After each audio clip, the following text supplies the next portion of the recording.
बिहार में पंचायती चुनाव का सिलसिला शुरू हो गया है। पूरे सूबे के पंचायती चुनाव 11 चरणों में संपन्न होने हैं। इसके पहले चरण का मतदान 24 सितंबर को हो चुका है, लेकिन कटिहार जिले के किसी भी पंचायत में पहले चरण में मतदान नहीं हुआ।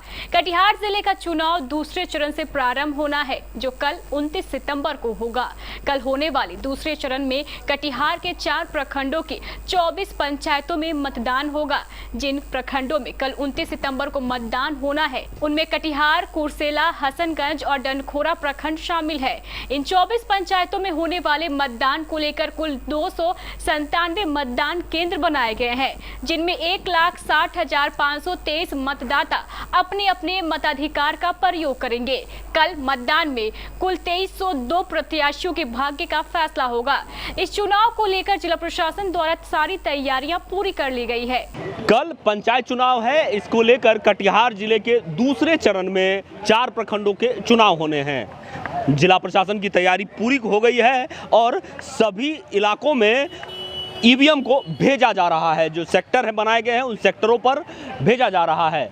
कल 24 पंचायतों में चुनाव होना है, जिसके लिए 297 बूथ केंद्र बनाए गए हैं और लगभग 2303 कैंडिडेट का भाग्य उस बैलेट में बंद होगा, यानी ईवीएम में बंद होगा। इसको लेकर जिला प्रशासन ने तैयारी लगभग पूरी कर ली है।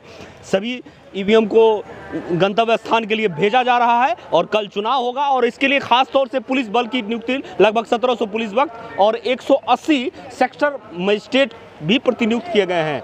जिला प्रशासन जो है इस चुनाव को लेकर पूरी तरह से सजग है और पुलिस बल भी इसे पूरे चाक चौकसी के साथ जो है देखरेख कर रही है। निश्चित तौर पर जिला प्रशासन के द्वारा इस चुनाव कराने को लेकर पूरी मुस्तैद है और चुनाव संपन्न कराने के लिए प्रत्याशियों की उत्सुकता भी बढ़ रही है।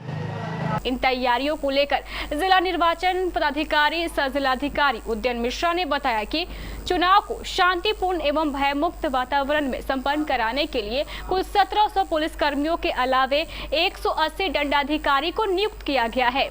मतदान प्रक्रिया को सुचारू ढंग से संपन्न कराने के लिए 1968 मतदान कर्मियों को लगाया गया है। जिलाधिकारी उद्यन मिश्रा ने आगे बताया कि इस चुनाव में ईवीएम मशीन तथा बैलेट पेपर दोनों तरीकों से वोट डाले जाएंगे। कहीं ईवीएम मशीन का प्रयोग होगा तो कहीं बैलेट पेपर का। जिलाधिकारी उद्यन मिश्रा ने आगे बताया कि हर प्रखंड में 2-2 आदर्श मतदान केंद्र बनाए गए हैं, जहां मतदाताओं के लिए अन्य सभी तरह की सुविधाओं के साथ साथ वैक्सीनेशन एवं कोरोना जांच की भी सुविधा उपलब्ध रहेगी। बोगस वोटिंग को रोकने के लिए हर मतदान केंद्र पर बायोमेट्रिक मशीन भी लगाई गई है। कल के चुनाव को लेकर सभी मतदान केंद्रों के पदाधिकारियों को ईवीएम मशीन, बैलेट पेपर एवं बैलेट बॉक्स सुपुर्द कर दिए गए हैं और उन्हें मतदान केंद्रों की ओर रवाना किया गया है। ये हमारा प्रथम चरण इस जिले का, जो कि राज्य का दूसरा चरण है, ये कल हम लोग के यहाँ होने वाला है। ये 4 ब्लॉक्स में हम लोग का होगा, जिसमें कि कुल 24 पंचायत इन 4 ब्लॉक पे कल वहाँ पे इलेक्शंस होंगे। कुल इस इलेक्शंस में प्रथम चरण में हमारे 297 बूथ्स हैं और लगभग 2302 कैंडिडेट्स हैं।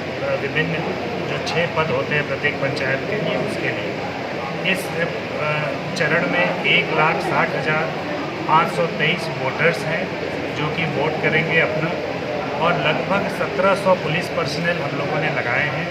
1700 पुलिस पर्सनल के साथ 180 हम लोगों ने मैजिस्ट्रेट्स और 1968 अन्य पोलिंग पर्सनल जो होते हैं, जिसको प्रिजाइडिंग ऑफिसर P1 P2 वगैरह हम लोग देते हैं। और चूँकि ये जो इलेक्शंस हो रहा है, इसमें ईवीएम्स के साथ साथ बैलेट बॉक्सेस के माध्यम से भी हो रहा है, इसलिए अन्य जो हमारे विधानसभा के चुनाव होते हैं, उससे एक अतिरिक्त पोलिंग पर्सनल भी हम लोगों ने प्रत्येक बूथ पर दिया है। सर, बायोमेट्रिक से भी इस बार? हाँ, ये बहुत ही अच्छा प्रश्न है। इस बार राज्य निर्वाचन आयोग ने बायोमेट्रिक की व्यवस्था की है, जो कि प्रत्येक बूथ पर ऑलरेडी पहुंच गए हैं और इंस्टॉलेशन जारी है। इसमें 2 प्रकार से कार्य किया जाएगा।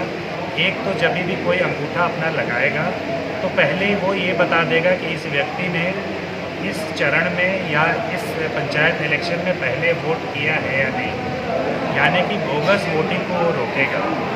अगर वो पहले वोट कर चुका होगा, अगर किसी भी बायोमेट्रिक कहीं भी अन्य ज़िले में भी अगर बायोमेट्रिक में उसका अंगूठा कैप्चर हो चुका होगा तो वो लाल से क्रॉस मार्क आ जाएगा हमारे पैड पर, जिसमें बायोमेट्रिक के साथ जो जुड़ा हुआ रहेगा। और अगर वो पहले नहीं वोट किया होगा तो एक ग्रीन से टिक लिखा करके उस पर आ जाएगा और तब वो आगे वोटिंग के लिए जा सकेगा। इसके अलावा बायोमेट्रिक का इस्तेमाल हम लोग आधार ऑथेंटिकेशन के साथ भी कर रहे हैं।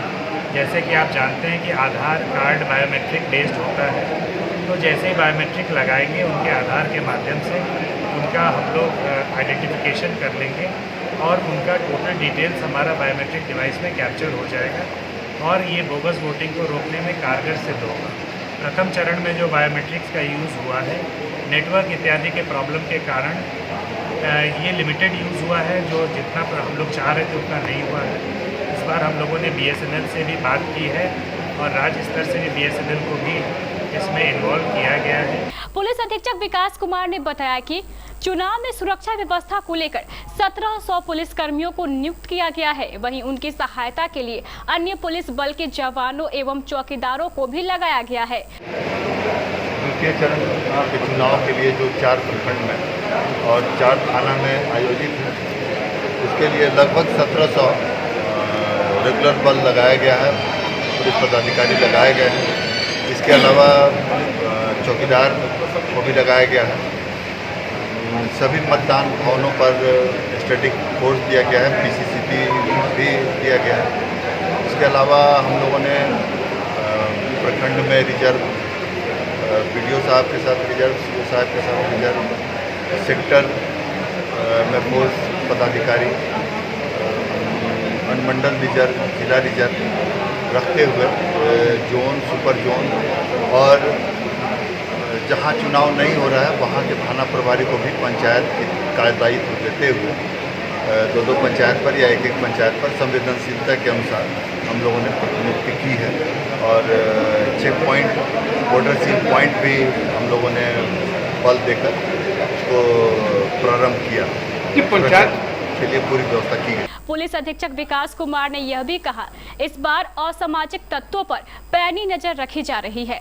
तत्वों को रोकने के लिए अभी तक 24/7 से हम लोगों ने, जब से आचार संहिता लागू हुई है तब से हम लोगों ने कुल 7 अवैध आग्नेयास्त्र जब्त किया है और लगभग 7500 लोगों पर निरोधात्मक कार्रवाई की है। 1500 लोगों से हम लोगों ने बॉन्ड भी लिया है। चरणवार बॉन्ड लिया जा रहा है। जिस चरण में चुनाव हो रहा है उस चरण में निरोधात्मक कार्रवाई और बॉन्ड भी लिया जा रहा है। तो असामाजिक तत्वों की हम लोगों ने पहचान कर ली है। इसके अलावा हम लोगों ने 1151 टोटल जिला में आर्म्स है, जिसमें से 1025 आर्म्स को हम लोगों ने वेरीफाई कर लिया है और लगभग 200 के करीब आर्म्स हम लोगों ने जब्त भी किए।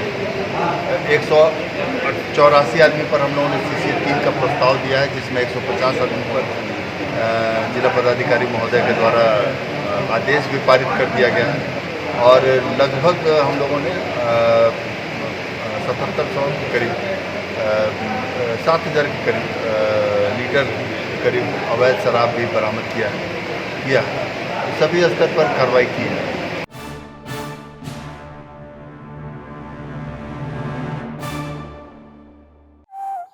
कपड़ों के शौकीनों के लिए बड़ी खुशखबरी, खुल गया लाट साहब। सियाराम के असली डिजाइनर कपड़ों का exclusive showroom. Designer shirt, designer pant के साथ साथ डिजाइनर शर्टिंग एवं डिजाइनर सूटिंग भी। भरी गर्मी में ठंडक पहुंचाने वाले कपड़ों की तो बात ही कुछ और है। साथ ही बेहतरीन टेलरिंग की सुविधा भी उपलब्ध। लाट साहब, अब होगा आपके डिजाइनर कपड़ों का शौक पूरा। पता पानी टंकी चौक के दक्षिण कटिहार। Mobile number 7488 36799। हर खरीद पर मिलेगा बेहतरीन उपहार। तो आइए लाट साहब बनिए लाट साहब।